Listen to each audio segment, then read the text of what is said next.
Morning. Welcome to day 2 of the first post-pandemic LA patient and family seminar. As Dr. Chukri said yesterday, we are really happy to be here in person, touching each other and making sure that you are not an AI generated avatar on the other side of the Zoom meetings. This is Los Angeles. The picture you see here, but I can't promise you this would be what you'll see tomorrow. So that is why that a lot of adjustments have been made in order to accommodate that, and we will continue to adapt as the day goes, depending on what comes our way. So as Robin mentioned, I have the privilege of serving as president and chief executive officer of the International Myeloma Foundation, but I'm also a 27-year myeloma patient. The top right-hand corner is a picture of myself and my wife a few months before I was diagnosed with multiple myeloma at age 25. And I was told I have about 2 or 3 years to live, and I will certainly be dead by the age I turned 30 years old. Lucky for me, that was 27 years ago, and this December it will be 28 years. But like most of you, the first thing I said was, what is multiple myeloma? And that was pre-Google. There was no Facebook, there was no Twitter, so there was no all of the social media where you can actually get information or misinformation, however you want to characterize that, right? And the bottom pictures are various times in my journey, but this is when we were collecting stem cells, and they inserted a PIC line, and I was going through multiple days of stem cell collection, and you can see my wife sleeping on duty there. And I told her to go home, but she refused, and she wanted to be by me. I think the community that you end up building is really a strong base for how you end up surviving. And one of the things I get asked is, what have you done to live this long? And it really is, in my opinion, a combination of these things, you see. I don't consider myself perfect, but I take prayers for many people, regardless of what your religion may be or what we believe in. I accept prayers. That's one. And the second one is the advancement in medicine. Since when I came on board as a myeloma patient, and the only thing available was high-dose chemotherapy followed by high-dose chemotherapy and a transplant, we have all close to 20 drugs that are approved today for the treatment of multiple myeloma, right? So you don't want to be diagnosed with myeloma, but if you have to be diagnosed with myeloma, this is really the best time to be diagnosed with myeloma, because there is several opportunities. And then the third portion is the community. When I was diagnosed, I said, I can tough it out and do this by myself. My sister-in-law said, no, you should find a support group. And I said, support group? I don't want to go to a support group and, talk about my feelings and cry and all of that, right? But I joined a support group, and my life completely changed, and my outlook on how I ended up living with myeloma completely changed. And through that, for the last 27, 28 years, the IMF has been by my side, and I have been grateful to now be able to pay it forward to other patients that are traveling this journey, hopefully very much more successfully than I have over the next several decades. So I mentioned to you, one of the questions I get asked is, what do you do to live your life and really thrive almost with multiple myeloma? So what I end up telling you here, I want you to take with a grain of salt, because each of our journeys are unique. Our destination is similar. We want to live as long as possible with the utmost quality of life possible. But how we end up doing that we have to customize that based on our needs, our wants, and our abilities to be able to navigate our journey. The first one, I think, is being able to consult a myeloma expert, whether it is as part of your ongoing myeloma consulting team or occasional consulting when you are about to change your myeloma journey. The second one for me is knowing your myeloma defining events. You can define myeloma defining events in many different ways, but for me, it is when do I need to start treatment or stop treatment, and what are the best, most effective tests for me. And for me, PET scan, for one reason or another, has been one of the most effective tests. And some people can live okay with M spike of 0.5, 1, or 2. For me, if my M spike goes a little above 0.3, I actually start having some sort of a bone event. So I know that when my spike is at 0.1 or 0.2, I need to make a decision with the help of my doctor, what is my next best treatment. And how do I know that? Because I have been able to track my history over a period of time. So my doctor and I know what are the leading indicators of my myeloma defining events.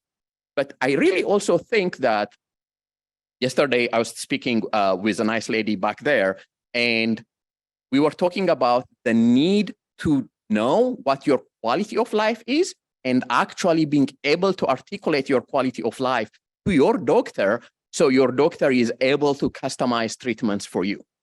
If you can't take Dex, is prednisone an option? So having that conversation with your doctor is really important. But in order for you to be able to do that, you really need to know what options are available for you, so you can actually have an educated conversation with your doctor, and you can truly become a member of your shared decision-making team. I also really encourage you to consistently have this question with your doctor, which is, when my myeloma progresses or when the current treatment stops working, what are we going to do? I prefer to have that conversation before I need to make change on what my next treatment is going to be, because I am mentally prepared for what is going to come ahead in my myeloma journey. So have a conversation both about your options, have plans, but also ask consistently, in my opinion, about clinical trials and how can incorporate clinical trials in your journey. And not all clinical trials are what is called interventional, which is you don't have to take a new drug. They could be observational as well. So consider participating in clinical trials. And I mentioned to you, there are now over 20 drugs that have been approved for the treatment of multiple myeloma. By the time the meetings team had me submit this about 10 days ago up to now, this slide is already outdated.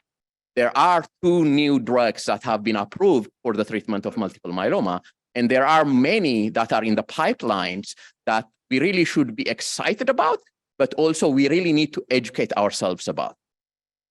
One of the challenges we continue to have, and you can ask the experts that come on later on, is being able to answer this question of, am I going to relapse early, or am I going to be one of the exceptional responders and be able to live after Carvykti yesterday, as discussed, for example, 5-8 years without any treatment? Right now, I don't believe there is an actual answer your doctor will give you. It is try this or try that. And then you have to, in my opinion, balance it with all of the things that we talked about in the previous slide. So more work needs to be done.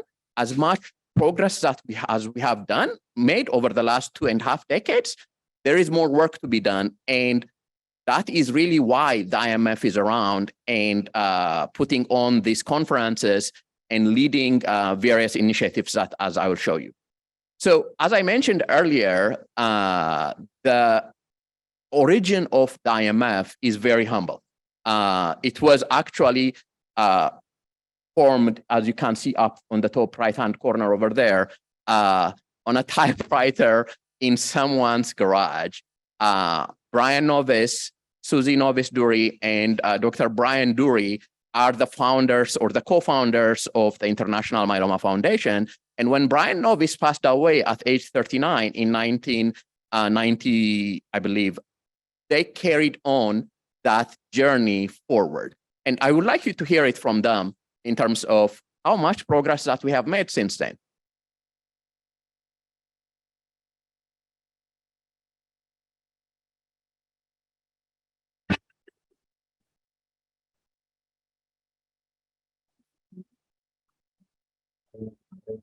When a patient is diagnosed with myeloma, they're not alone. They have support. They have information. They have access to things that were not there in the past.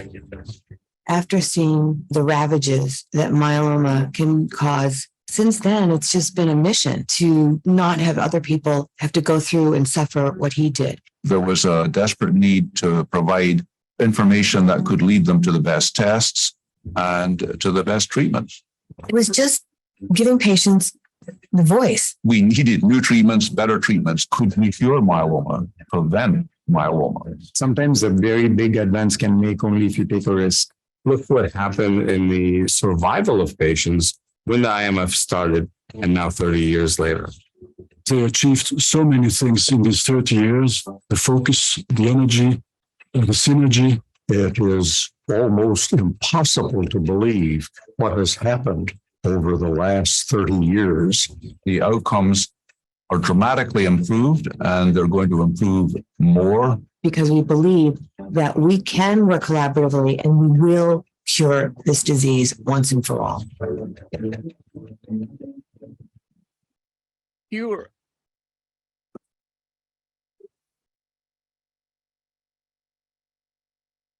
Cure has been part of IMF's vocabulary from its inception. It was formed with the idea that until there is a cure, there is IMF. And our mission really evolved over time, saying that improving the quality of life of myeloma patients while working towards prevention and a cure. This is an acknowledgement that today myeloma is not curable for most patients.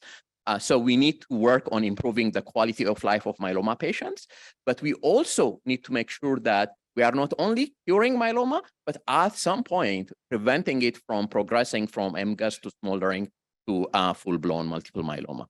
But the core of IMF's mission have been our patient centricity. And as you'll see on the next video, maybe, we can go to the next slide and show the video.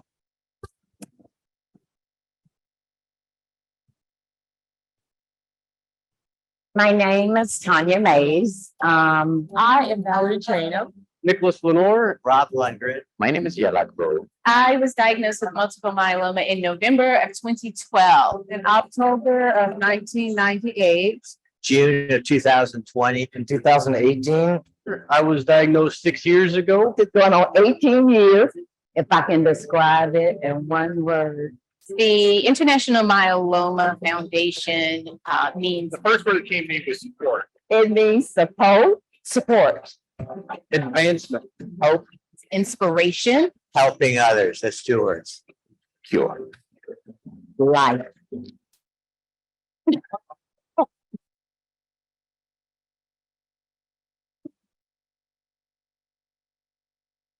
So for that person who I spoke this morning to, and your brother was diagnosed months ago, there is hope. There is life after myeloma, and there is life with myeloma. So I want you to, if you take one thing, take hope, and the community here that is willing and able to support you as we move forward. So as I mentioned, the International Myeloma Foundation was formed with that mission, but we also have 4 pillars: research, support, education, and advocacy. And I feel like that is really one of the differentiating factors that we have, and the reason behind our longevity and the quality of support, education, advocacy, and research materials we end up generating. In the research, you heard a lot about the International Myeloma Working Group and the guidelines yesterday. The support, I talked to you a little bit about making sure that you stay connected, you know that you belong, and we are here to help you eliminate obstacles. And then education, whether it is you want to call our info line, go to our website, join a support group, or participate in patient and family seminar or one of the other doctor-related webinars. We are really here to provide the necessary education for you to be able to navigate your myeloma journey successfully. But one of the things we also do is we speak on your behalf when it comes to policy, when it comes to advocacy, especially as we now navigate the new rules around the changing paradigms, if you would, of the Inflation Reduction Act here in the US and very similar ones in Europe that are going to directly or indirectly affect how you end up getting the treatments that you need. So this is really, you have it printed, you'll have access to it, showing a flavor of the programs that we have in all 4 areas. And as Dr. Duri mentioned yesterday, the I in the International Myeloma Foundation is a capital I for us. The International Myeloma Working Group has almost 300 key opinion leaders from around the globe that is able to generate evidence-based recommendation on how to treat multiple myeloma around the globe. The Nurse Leadership Board is a similar body, but focused around the nurses. The Global Myeloma Action Network is a coalition of over 32 different myeloma organizations that come together and discuss how to make myeloma treatments available and overcome barriers in each of those countries. So the I in the international, we are serious about it. And also something that Susie has mentioned many times, myeloma does not know borders. So treatments, access, support, education, and research should not know borders either. So that is the mantra we continue to operate under. And this is somewhat an intimidating slide, but I designed it intentionally as such, but to show you how intentional and how much invested in the research portion of research support, advocacy, and education, the International Myeloma Foundation is through both the International Myeloma Working Group, and as you will hear later from Dr. Duri, through the Black Swan research initiatives that have really been able to bend the curve, almost flatten the curve towards being able for us to live as long as possible with multiple myeloma. One of the things I think you want to do, and Danielle is in the back there and she's outside too, is we want you to sign up to join the Myeloma Action Team.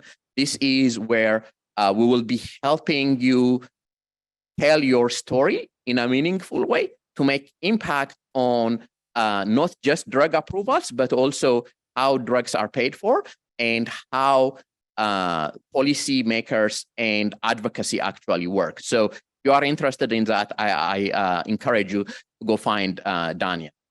And so with all these advances, it is really not always green on the other side of the fence, right? There are barriers that are preventing us from getting the care that we need. One of them, in my opinion, is disconnected care. What you end up doing as a myeloma patient is not only are you dealing with myeloma and you have a local oncologist, a myeloma specialist, but you also have heart problem, a cholesterol problem, and you have many other ailments, if you would, or comorbidities that you have to deal with, and you end up becoming your own self-advocate or self-navigator of care. And that puts more burden on yourself and on your caregivers and in your loved ones. The second one is health disparity. Both innovation and resources are inequitably distributed, not just in the US, but also globally. The 20 or so drugs that I mentioned to you earlier, they seem like options, but they could also be confusion. And if you don't know what is your next best treatment, you may end up actually impacting your overall survival with myeloma. So it becomes, instead of options, it ends up being care friction. So with this in mind, the International Myeloma Foundation have been working on what should be our strategic flywheel. And I'm kind of hurrying through some of these slides because I want to make sure that we get to the doctors before they end up getting to their flights. But for us, the primary acknowledgement is no two myeloma patients are alike. By age, by gender, by ethnicity is one way, but also by their understanding of myeloma or how they ended up getting here in their myeloma journey. So the programs we end up creating really needs to be personalized and customized to each of the patients and the caregivers and their families that we end up dealing with. But I think at the heart of all of this is what we are starting to talk about, time to hope. From the time when someone is diagnosed with multiple myeloma to the time when they say, I have the education, the connections, the options, the treatment options, that I know what to do and I can actually live with myeloma and have hope. We want to call that time to hope, measure it and reduce it. And programs like this and several of the other programs that we have are designed in order to be able to minimize that time to hope. But as you all know, you live in Los Angeles. Some of you are coming all the way from Idaho, and you have hopefully a really good myeloma specialist, but not all of them are able or blessed to be able to have that. So you may end up going to a community physician who treats myeloma as one of their 13 different cancers, and they may not know, and they may not be up to date and up to speed with everything that you need to know or they need to know in order to navigate your myeloma journey successfully. So that's also why we are intentional about partnering with and educating healthcare professionals that are not necessarily myeloma experts. And I think there are various definitions of myeloma expert, but for me, is someone who sleeps, eats, spends their time thinking about myeloma and nothing else, right? Because I feel like we are all that special and we need someone that is that invested in their myeloma journey. And some of them really do that. So with that, over the last 9 months, we have been talking internally, speaking with patients, speaking with global key opinion leaders, our partners, industry and otherwise, trying to say, what should the IMF do as we move forward in order to meet the needs of the myeloma patients, both in research, in support, education, and advocacy as well, right? And the answer has really been, the landscape is changing so fast.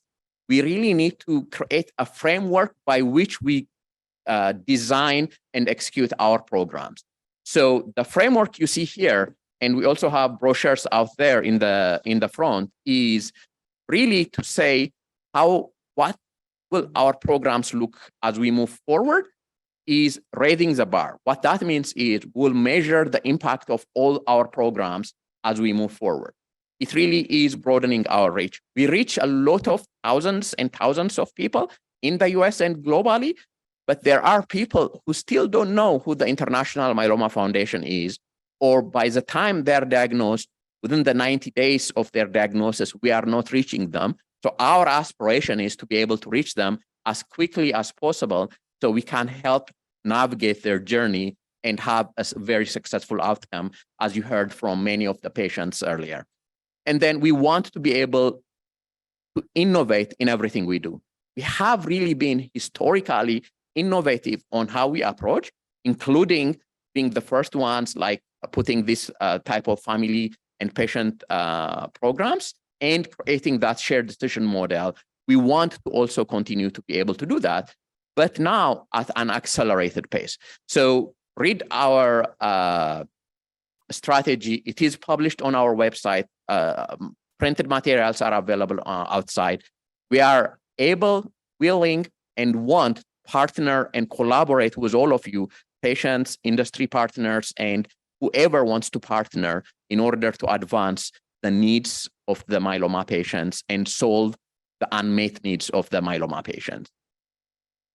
So one of the things that we have done over the last 9 or so months also is we asked the question of how can we reach more patients and how can we take advantage of all of the, not just the scientific advances from research perspective, but also the technology and artificial intelligence, machine learnings that has come about over the last several years.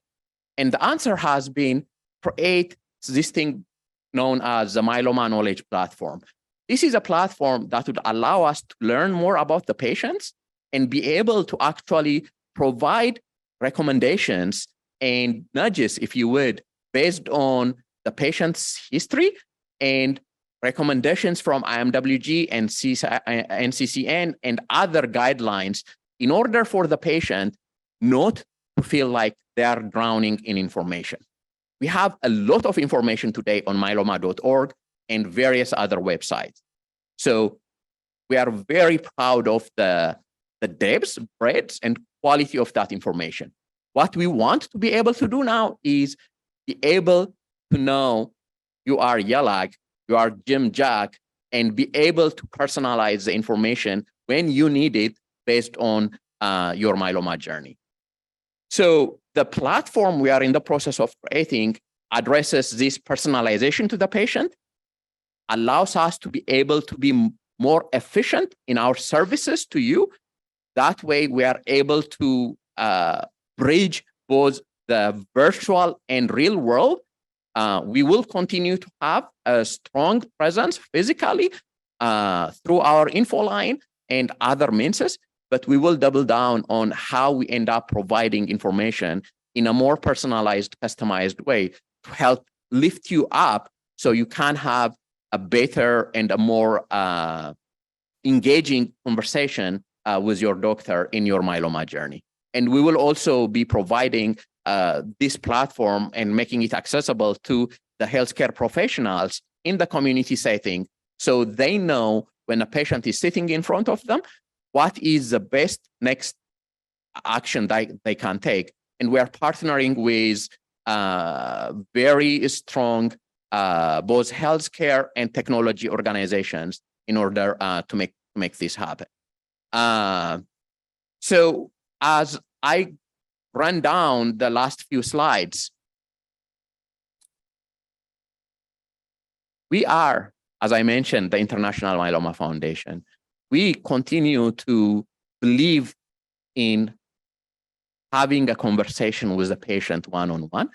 And that's why earlier this year, we onboarded Teresa Micelli, one of the nurse leadership board member, 30+ year Mayo Clinic nurse, as part of our info line. And Missy, I believe, is here in the back there. And so ask her some of your difficult questions that you have, and she will be glad to answer them for you. And she's also a Dachshund lover, so that makes her a little bit more special because we have 2 Dachshunds as well. So the info line is one of really an important aspect of the resources that we have. But we have a plethora of publications, as you see there. Physical, so if you need them printed, email us, call us, and we'll send you a printed material. Go to our website and be able to consume this information. And there are multiple ways of being able to access this information. And Robin will go through those, our website in a little bit. Regional community workshops, patient and family seminars, support groups, and many other ways of being able to connect with your fellow myeloma patients so you can travel this path with others and you don't have to navigate that path yourself. So over the last 32 years, have really been, through collaboration, been able to advance this concept of intercepting myeloma. You don't have to wait until you have the CRAB symptoms, as Dr. Dury mentioned yesterday, before you intervene. We have been able to democratize research in doing the research, but also in making the research available to others and also being able to conduct research there. So as we conclude, once you have myeloma, your caregivers and your family's life will change forever. And there is a tendency for us as patients, caregivers, family members, for myeloma to consume our life completely. My advice and my urge to you is that while you are avoiding to die, don't forget to live. All right?